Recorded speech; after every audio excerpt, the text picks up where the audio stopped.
नमस्कार दोस्तों, bishop KG official channel में आपका स्वागत है। आज हम बात करेंगे मर्यादा पुरुषोत्तम राम के बारे में। कैसे हुई थी भगवान राम की मृत्यु, जाने मर्यादा पुरुषोत्तम की मृत्यु से जुड़ी पूरी कथा। उससे पहले आप हमारे चैनल बिशप केजी ऑफिशियल को सब्सक्राइब नहीं किए हो तो जल्दी से जाकर सब्सक्राइब कर लो। तो चलो स्टार्ट करते हैं। प्रभु श्री राम का जन्म त्रेता युग में हुआ था।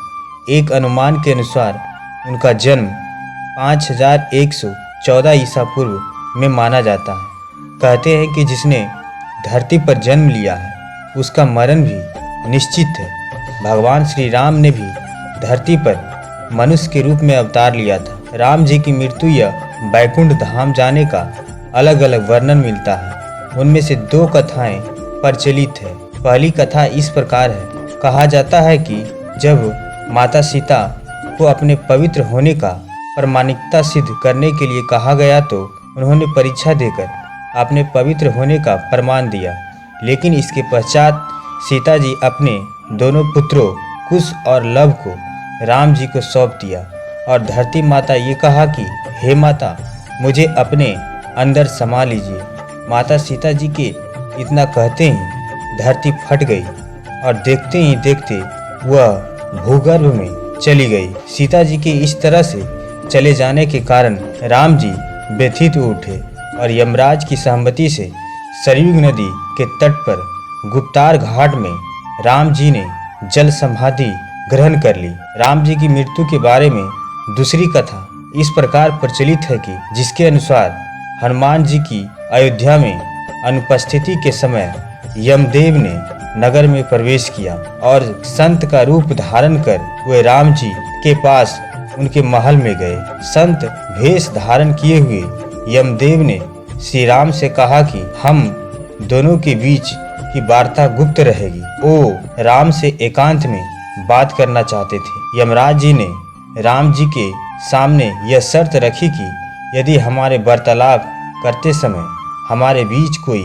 आया तो द्वारपाल को मृत्युदंड आपको देना पड़ेगा। राम ने वचन दिया, लेकिन उस समय हनुमान जी वहां अनुपस्थित नहीं थे, जिसके कारण लक्ष्मण जी को द्वारपाल बनाकर खड़ा किया गया। जिसके बाद यमदेव अपने असली रूप में आ गए और राम जी ने कहा, प्रभु अब आपको अपने लोक लौटना होगा। धरती लोक पर आपका जीवन पूर्ण हो चुका है। अभी वार्तालाप चल ही रही थी। ऋषि दुर्वासा वहां पधारे और लक्ष्मण से द्वार के भीतर अंदर जाने की हट करने लगे। उन्होंने लक्ष्मण से कहा कि यदि वो उन्हें अंदर नहीं जाने देंगे तो वो श्री राम को श्राप दे देंगे। लक्ष्मण जी दुर्वासा के क्रोध से भली भांति परिचित थे। वे अब दुविधा में पड़ गए। आज्ञा का उल्लंघन करेंगे तो ऋषि को अंदर जाने देते हैं तो मृत्यु दंड मिलेगा, और अगर वो दुर्वासा को अंदर प्रवेश नहीं करने देते हैं तो ऐसे में प्रभु राम को श्राप दे देंगे। और अपने प्राणों की चिंता न करते हुए दुर्वासा को अंदर जाने की अनुमति लक्ष्मण दे देते हैं। वार्तालाप भंग हो गई। राम जी सोचने लगे कि अब उन्हें अपने प्रिय अनुज लक्ष्मण को मृत्यु दंड देना होगा। उन्होंने लक्ष्मण को राज से निकाल दे दिया, लेकिन लक्ष्मण ने अपने भ्राता के वचन को तोड़ना नहीं चाहते थे। वचन को पूरा करने के लिए उन्होंने सरयू नदी में जल समाधि ले ली। लक्ष्मण के सरयू नदी में समाधि लेने से राम जी अत्यंत दुखी हो गए और उन्होंने भी जल समाधि लेने का निर्णय कर लिया।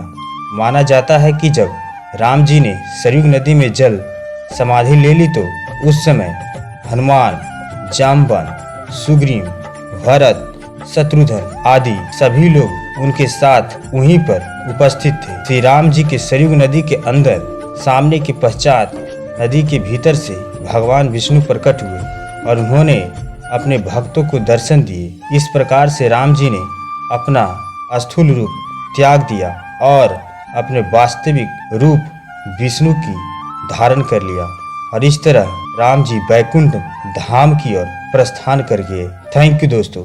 कैसा लगा हमारा वीडियो? तो हाँ, ऐसे ही इंटरेस्टिंग वीडियो देखने के लिए आप हमारे चैनल को जल्दी से जाकर सब्सक्राइब कर लो।